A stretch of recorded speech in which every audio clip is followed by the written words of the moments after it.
యాదగిరిగుట్టలో పర్యటించారు తెలంగాణ సీఎం రేవంత్ రెడ్డి. దాదాపు 100 కోట్ల రూపాయల విలువైన అభివృద్ధి పనులకు శంకుస్థాపన చేశారు సీఎం రేవంత్. పెద్దగుట్ట టెంపుల్ సిటీలో వేద విజ్ఞాన వ్యాప్తి కోసం ఏర్పాటు చేయనున్న శ్రీ లక్ష్మీ నరసింహ వేద పాఠశాలకు భూమి పూజ చేశారు. కామకోటి పీఠాధిపతి శంకర విజయేంద్ర సరస్వతి స్వామి సమక్షంలో భూమి పూజ నిర్వహించారు.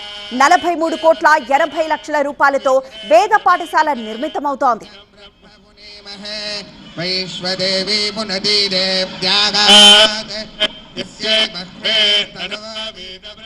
గౌరవనీయులైన ముఖ్యమంత్రి గారు మహాస్వామి వారి ఆశీస్.